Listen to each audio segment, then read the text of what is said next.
This is 99% Invisible. I'm Roman Mars.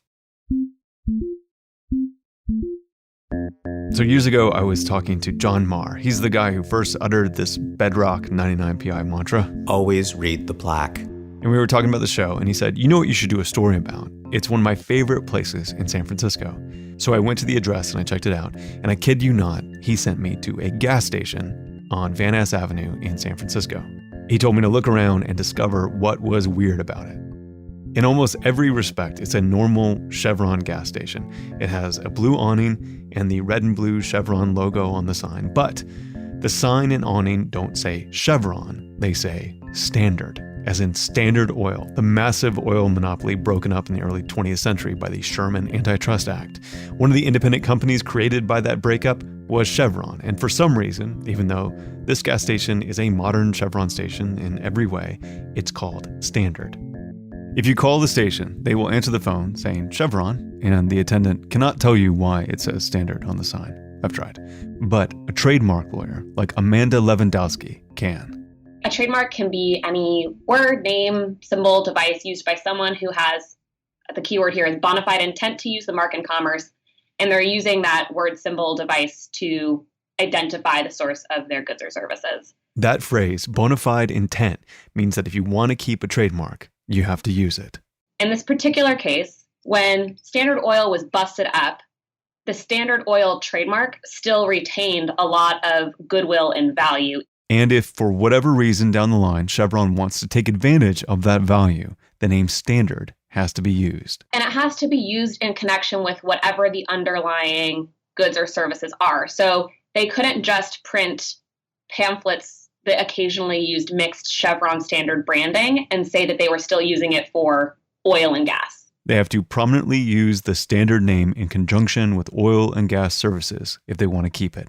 So that's why there's a Standard gas station that for all intents and purposes operates as a Chevron station in San Francisco and 15 other locations in the U.S.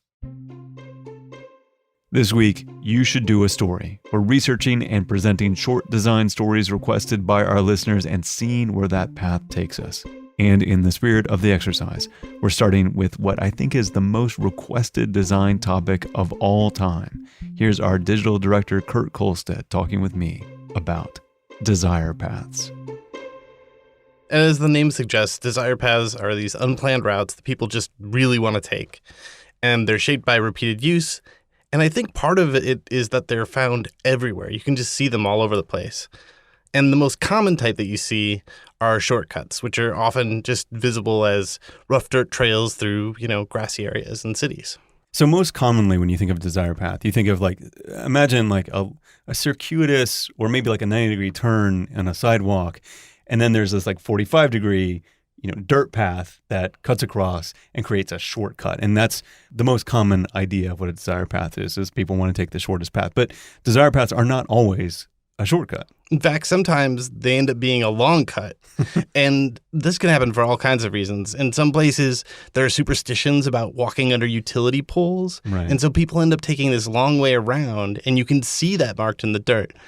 Or when there's a slope going down to a crossover underneath a road. Mm-hmm. And normally, a biker would bike down that hill and then bike back up the other side.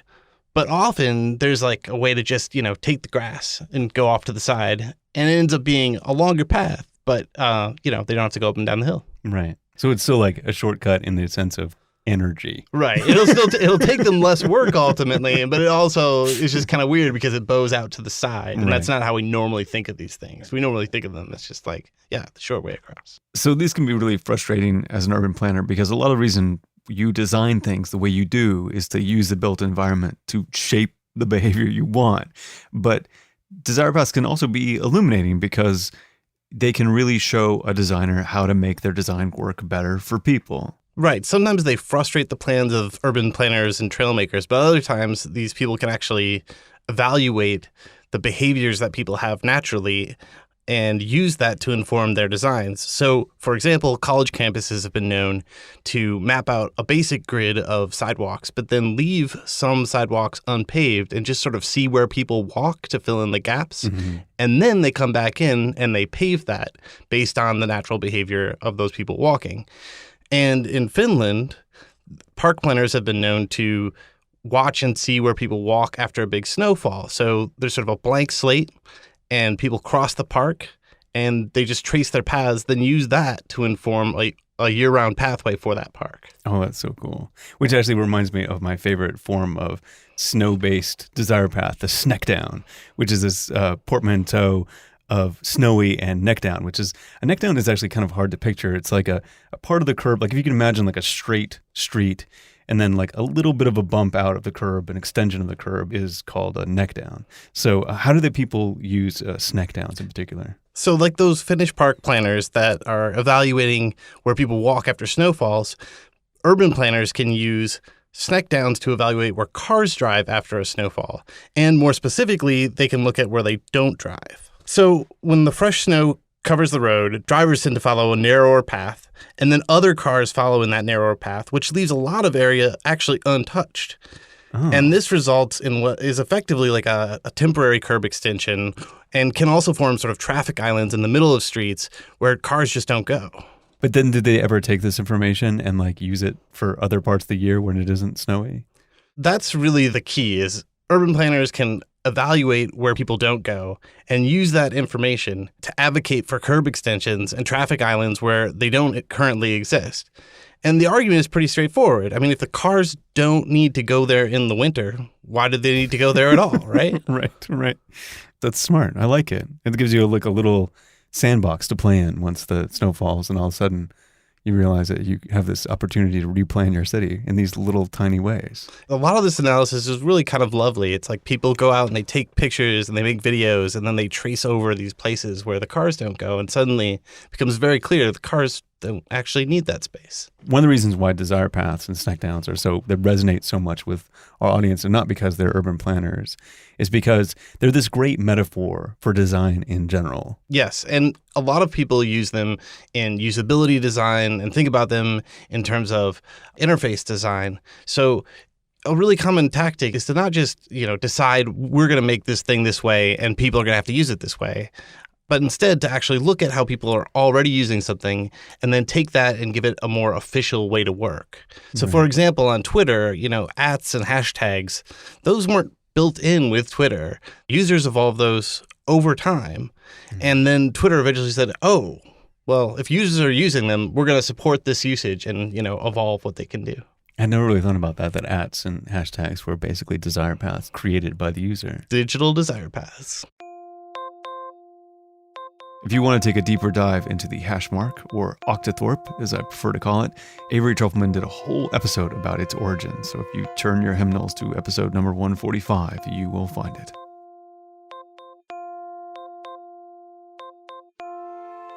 Many of the story suggestions we get come through Twitter, because I'm on Twitter a lot, and we get a lot from emails too, but this suggestion came to senior producer Katie Mingle in person.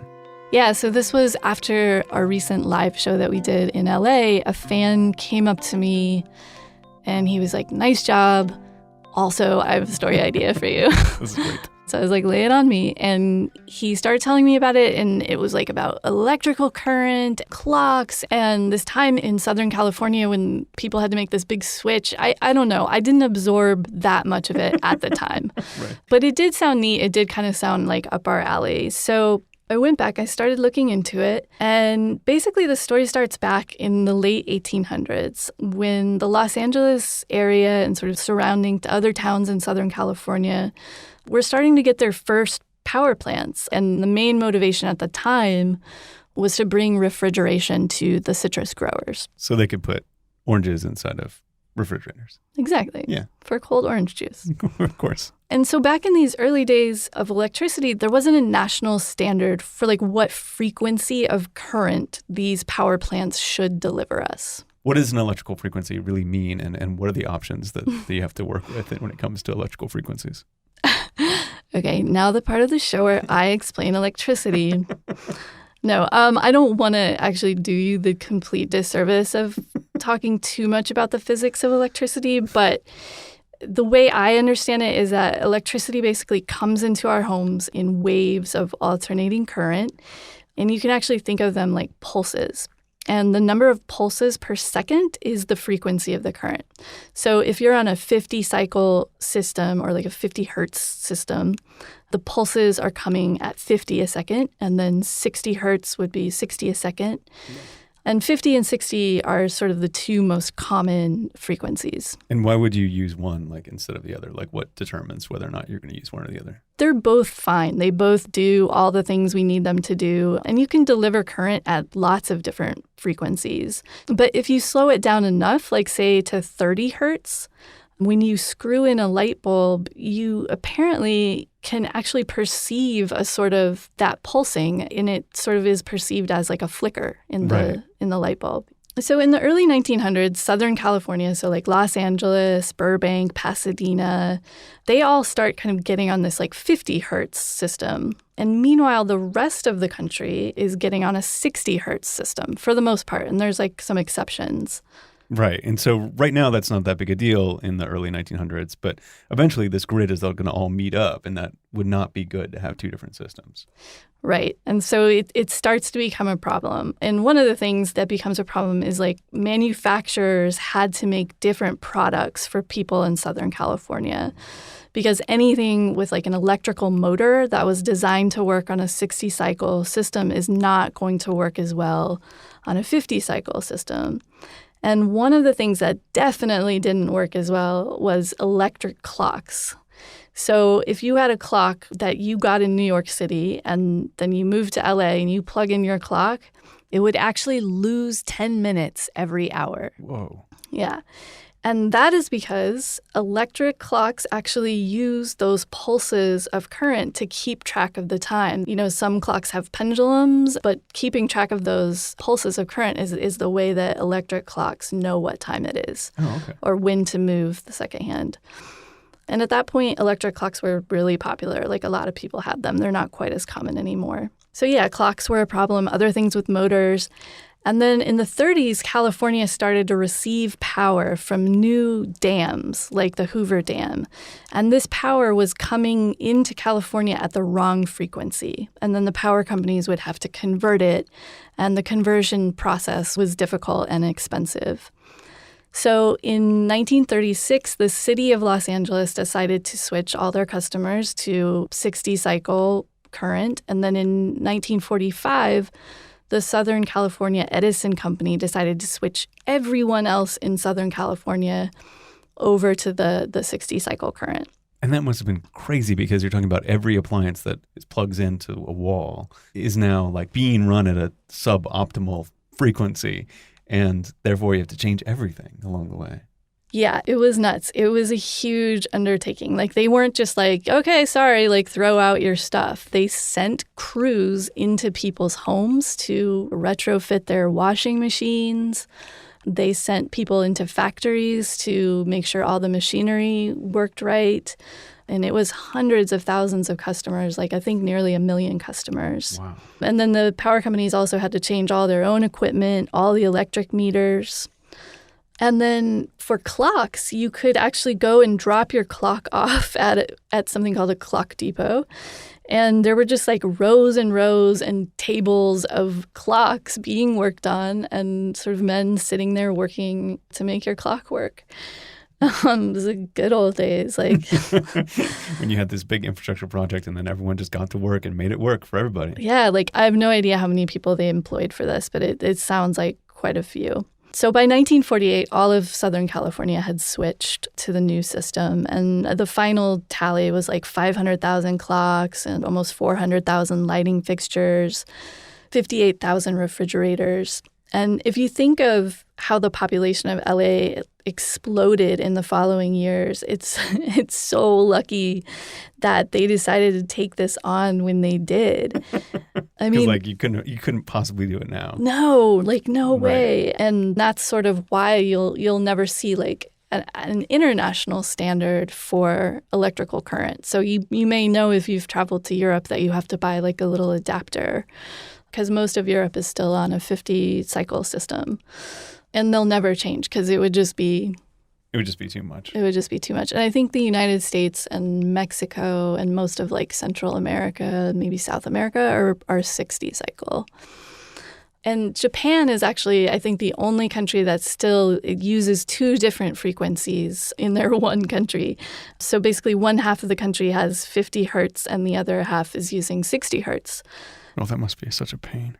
Yeah, it actually was a really big problem after the Fukushima accident because a big portion of the country lost power. There was a tsunami. And they were trying to send power from one part of the country to the other, which is a fairly common thing that, we do. Mm-hmm. But they couldn't do it. You can convert from one frequency to another, but it's hard to do it in really big quantities. Right. And so every so often in Japan, actually, there will be this little movement that bubbles up that's like, we should all be on the same frequency. And then it just really quickly dies because one side is like, well, we're not going to switch. And the other side's like, well, we're definitely not going to switch either. And then that's the end of that. So it stays the same. And so it stays the same. And yeah, we just can thank those early pioneers in LA that were like, let's go ahead and do this before things are just out of control. Yeah. Thanks, those guys. And thanks to Jay Kennan for suggesting this story for us. Yeah, thank you, Jay Kennan. And you talked to a couple other people that you want to thank? I talked to a horologist named Ken Reindell for this story. I thought the story was actually going to be more about clocks than it ended up being, so I learned all about how electric clocks work. Anyway, he was great. He helped me a ton. I asked him if he'd heard S-Town. He said no. Of course, I immediately sent him a link. And then I also talked to an electrical engineer named Daryl Heinrich, who was also really, really helpful.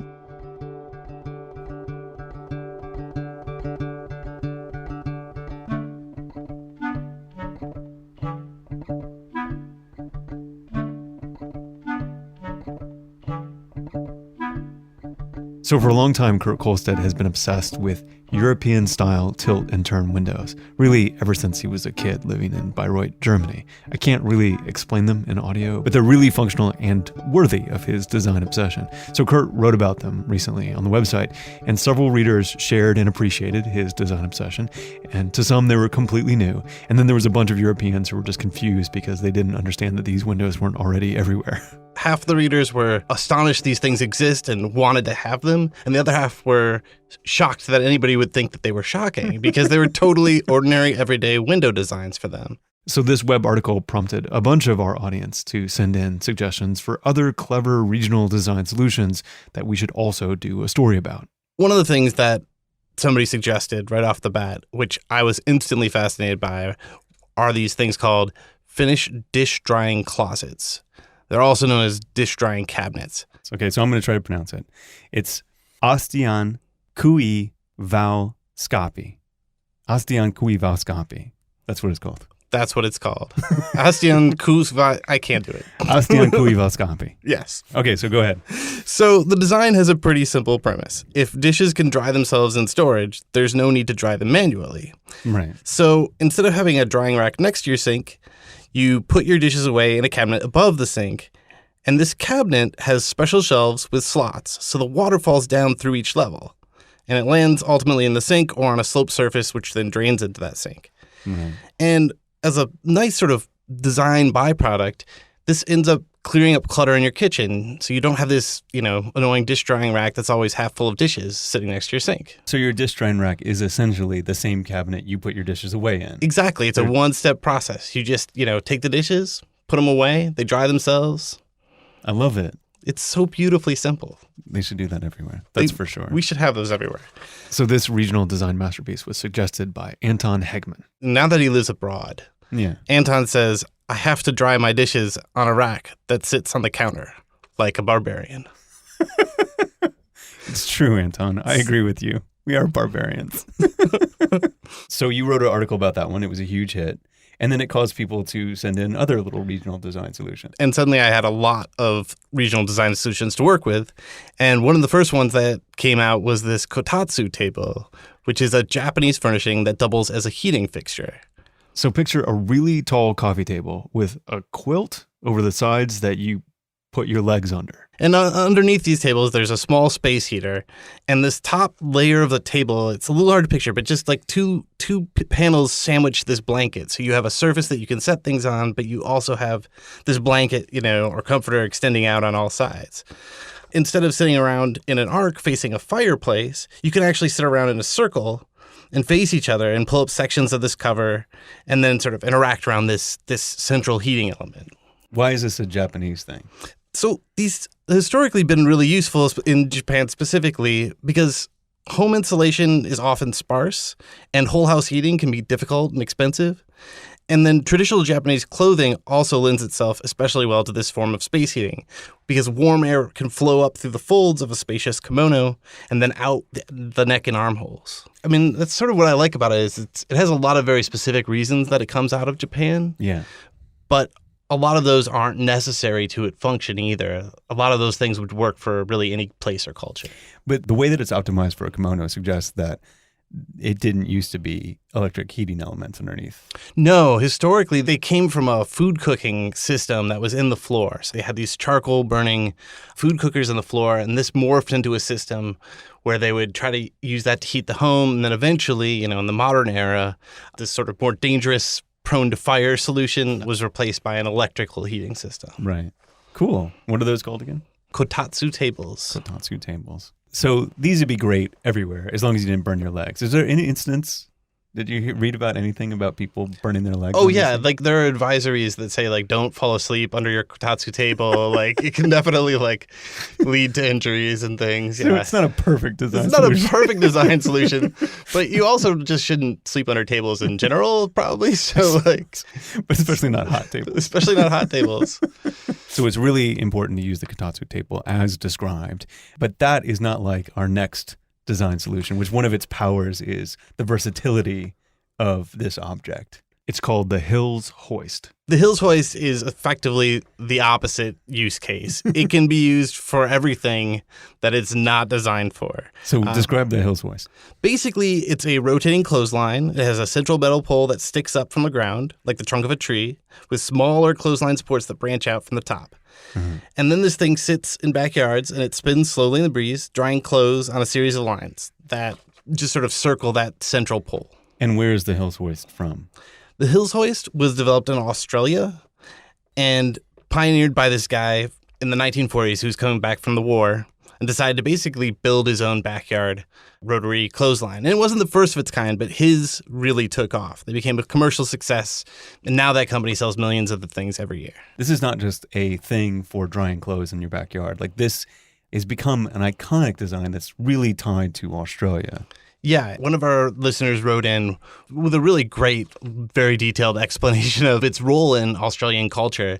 And basically, as she explains it, it's this kind of critical fixture of the suburban Australian dream. You get this quarter-acre lot with a beautiful backyard, and in your beautiful backyard, you have this Hills Hoist. And it's sort of an incomplete picture without that iconic thing. Mm-hmm. But unlike the single-use case of the finished cabinet or even the kotatsu table, you see pictures of Hills Hoist being used as things that kids hang on and spin around and piñatas or whatever. Anything that you can hang something and want to spin it, the Hills Hoist is the perfect solution for you. Yeah, and there's a great YouTube video out there of these guys who hooked up lines to the thing and a motor and have it spinning super fast, and they're whipping kids around on a water slide on the ground. And if there's a wedding or a holiday party, you decorate your Hills Hoist. There's a drinking game where people hang bags of wine from the thing and spin those around. And one of the things I kind of love about it is that for every stage of your life, there is some activity that you do, whether you're a kid who's swinging on the thing or somebody who's much older and sitting in the shade structure that you put on top of the thing. Mm-hmm. Everybody has some use for this. Right. So if you combine the ubiquity of this object with boredom of sitting in your backyard, you will get some kind of creative solution for something. Yes. Yeah. Yeah. And it's that's the thing. It's this big thing and it's there. And so inevitably people figure out new things to do with it besides, right, hanging clothes. So hats off to the Hills Hoist. It's something special. Thanks to Alyssa Stevens for letting us know about the Hills Hoist. If you want to see pictures of any of these, or if you have a regional design solution from your home country or state, we'd love to hear about it. You can reach us at 99pi.org.